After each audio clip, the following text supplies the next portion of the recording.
So, Starfield's got an entire expansion pack that's come out. New DLC called Shattered Space. And I don't want to play it. Looking at the price tag right here and seeing it's another $30, and I wasn't even happy with kind of the first $60 I spent on the game. Also, it's got a mixed review of like 40% of people are for this game and are positive about this game, which means 60% are not. And hey, if you like Starfield and you have fun with Starfield, that's great. I'm happy for you. Hey, I probably have the most hours spent in Halo 4, so I get it. And there's going to be like a small percentage of people who are both Starfield fans and Halo 4 fans. And the reason I'm so hesitant to kind of go forward into playing this expansion, where there does seem to be a lot of new bells and whistles with like vehicles and one planet that condenses all the activities into one area of the planet. So you're not so much just going out into this empty vastness of space.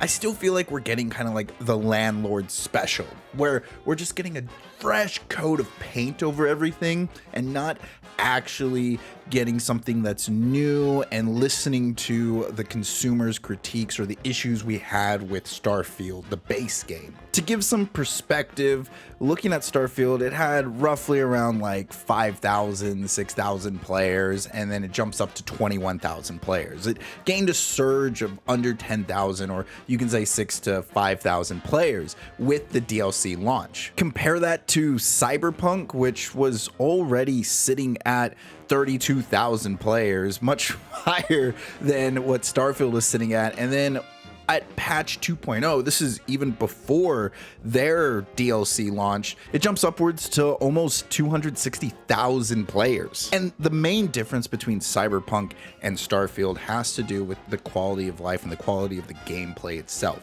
Cyberpunk was very buggy and is notorious for its horrible launch state that it had. So when patch 2.0 came out for Cyberpunk, it was the equivalent of what we would get for sequels and nowadays when games launch. A lot of the things that the consumers were complaining about got fixed, and then a bunch of other things that we didn't even ask for were added into the game, almost as if they saw our complaints and saw how they could do better in the long run with them. Cyberpunk went and actually changed the fundamentals of how its own game played.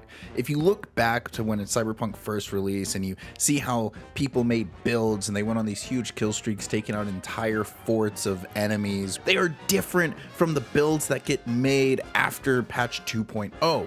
And the gameplay is still the same, but because they went back, they changed how cars feel. They changed just how the skill trees works, which in turn changes how you play the game. They went back and redid the crafting system. They uprooted their own game and then replanted it in new, more fertile soil. And we reap the rewards from it. From what I can tell with Shattered Space, we're not getting that same type of care. I'm sure there's a lot of quality of life that's being done, like I said before, with the vehicles and the level design being more convenient, actually having a mini map, actually having a map to use, matter of fact. But I just gotta see what some people are actually saying about the game itself with the reviews. First one right here: if you can stomach Starfield in the first place, then Shattered Space makes it better, and by completion adds some major twists and turns to impact the rest of the universe. If you feel like choosing some farther crazy options, if you go normally, enjoy the base game, it's worth it. And obviously if you dislike the base game, then just stay away. I think this guy gave a fantastic review and honestly is saying what I think most people are kind of feeling. If you already liked Starfield, this is a wonderful addition that adds a lot of things that you were probably hoping for and wanted from the game. If you didn't like Starfield, this just kind of moves things around and doesn't really change the base game itself. As for someone who has something bad to say about it, that was today. The ending felt unfinished too. Not really a spoiler, but you get the Zero lore on their beliefs. Oh my gosh, he wrote an entire book on this.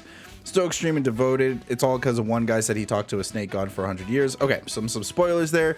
Guy was not too happy with the story. Doesn't really talk about the gameplay itself. That feels a little subjective to me.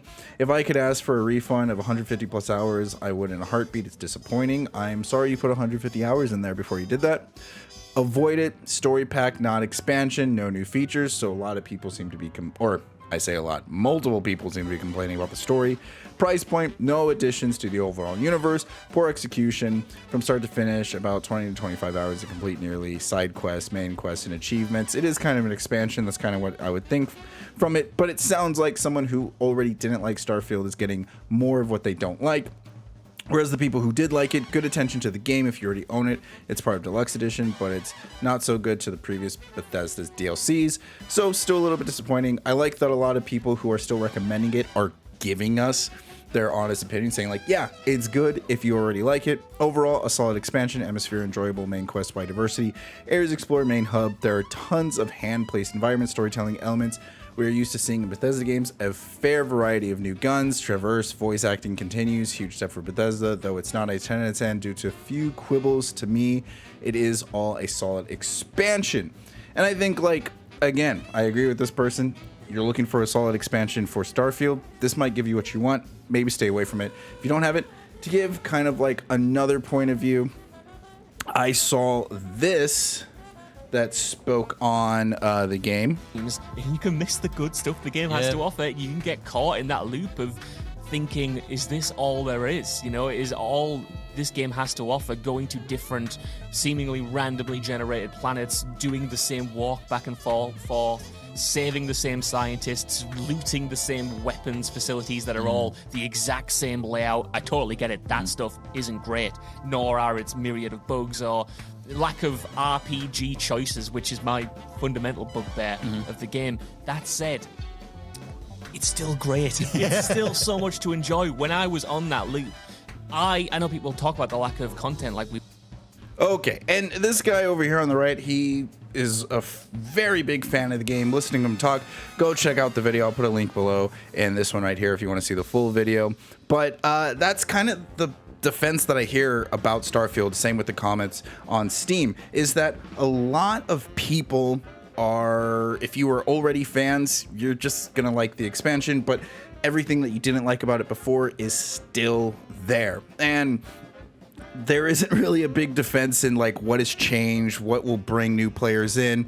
And you could tell again from the Steam charts, we only got a surge of like 5,000 to 7,000 players. So it didn't really bring a lot of people in, just kind of kept the people that were already playing the game still playing the game. So tell me what you think. Did you play it? Did you enjoy it? Or are you still on the fence about it? Did this video help at all? And go ahead and subscribe and like this video so I can see if you guys want to see more stuff like this. Happy to talk about video games with you guys. Until next time, play nice.